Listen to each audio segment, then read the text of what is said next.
the residents and the public for understanding the difficulties of some of these projects.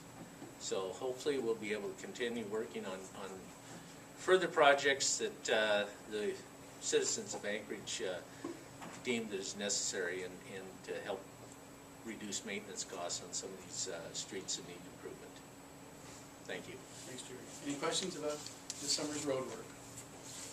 Just one quick one, sir? Yes. 9th Avenue is still getting plowed up a little bit. What was the timetable like for 9th? I mean, everything on the release is on schedule. I mean, is that done? But what was the end date that you were targeting for 9th?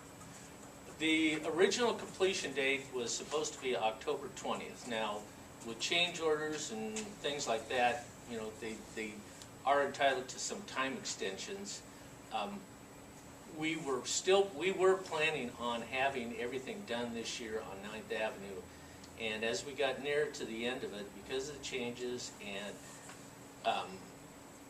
the section between A and C Street, we did do work on the sidewalk on the south side, but in conjunction with the contractor, we decided not to tear that section up and then, you know, have a dumping, and then we'd have a mess over the winter and would have to provide some temporary asphalt and such, and wouldn't get the product that we anticipated.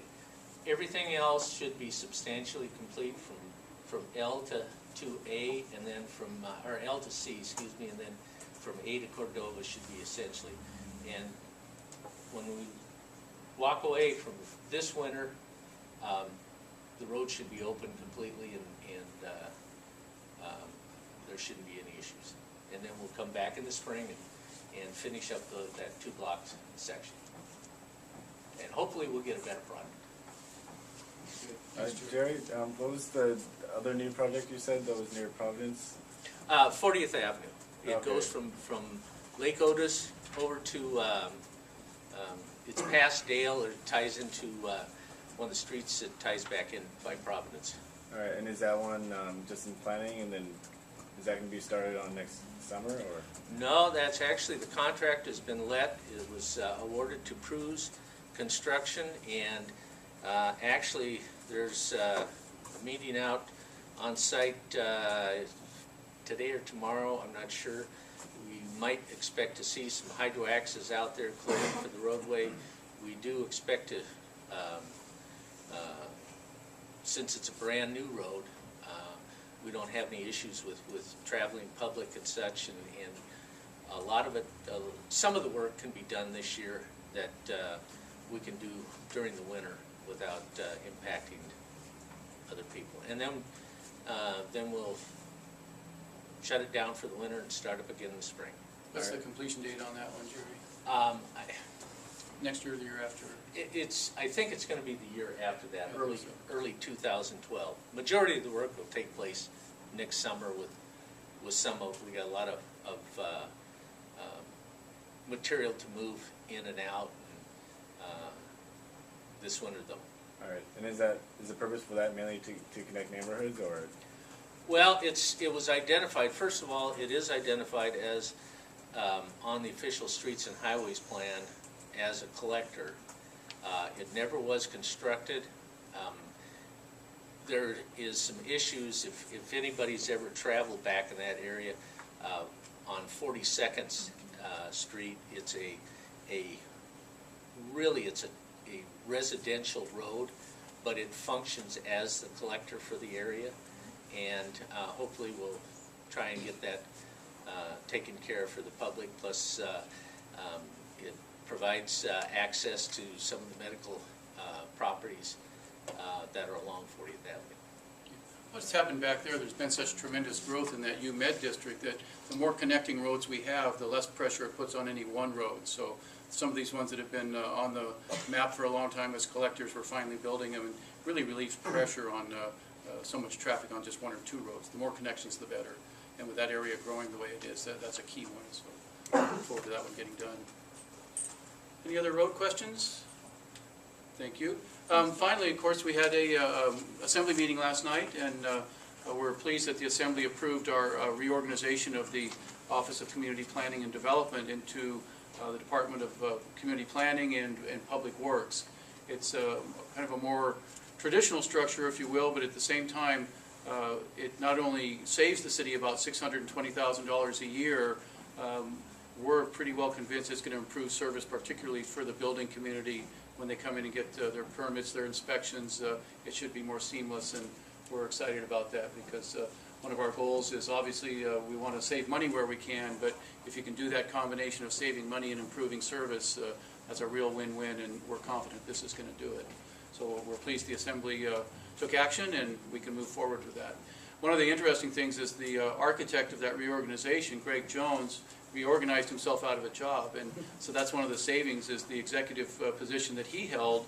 He essentially, through the reorg, saw that as an unnecessary position, and so it's unusual when someone in government actually is selfless enough, if you will, to reorganize themselves out of work. So that's pretty interesting. But if you have any other questions about last night's Assembly meeting or any other issues that are out there, now's your chance. There was a tobacco tax proposal introduced last night. I wanted to get your thoughts on that. There'll be some vigorous debate about that, I think. My personal feeling is I like kind of more broad-based sales type taxes. It's essentially a sales tax on one product, and I think you certainly hit a certain segment of the population that way, but a more broad tax essentially spreads the burden more evenly to more people, particularly if, for example, a sales tax that would capture commuters and seasonal workers and tourists, where just that one product tax really narrows in on one user group. And I think what studies have shown as well is that tobacco use in this day and age, the more economically challenged smoke more than the economically advantaged. So it's essentially, in many places, considered a tax on the poor. Some will quit smoking. Anytime you raise prices, you do get some decline in smoking, but most won't. And so that means money's diverted, more of their money towards a tobacco product rather than other things they may need for their families. So you've got to be cautious when you're doing sector taxes, if you will. So that would be part of the discussion, I'm thinking. So the sales tax has been voted down multiple times by voters, but given the situation the budget's in, is it time to perhaps look at that again as an option? I think so. I think the public, at least from our community dialogues, indicated that there was interest. It was interesting. There was about half of the folks at the community dialogues strongly favored a more diversified revenue structure for the city, but another pretty solid 50% were opposed to any new taxes. So the community still, is split on this issue. And again, with that 60% vote requirement, it's challenging. How tough of an issue is that to get behind as someone, as either an assembly person who, any elected official who might offer a sales tax, which is proven unpopular in the past, as a revenue option? Yeah, I think anytime you're advocating for any tax, I think politicians are a little hesitant to put their name associated with a tax.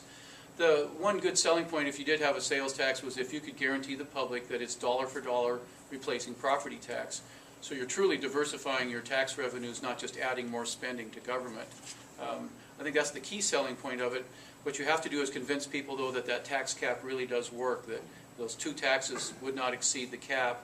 And that's, I think, what people still don't understand. I still hear all the time from people that two taxes will end up paying more. Why should we vote for another tax when you're just going to end up taking more of my money?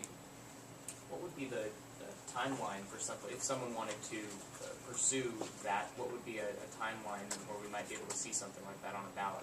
Well, the next election's April, so the Assembly could take action fairly quickly and have something ready for the April ballot if they decided to move that direction. Yes, Rosemary? I was just wondering if the city could impose an alcohol tax as easily as it can impose a tobacco tax. No, a tobacco tax is an excise tax, but the state law determines that an alcohol tax is a sales tax. So, according to state law, it would require the vote of the people, the 60% requirement. Yeah?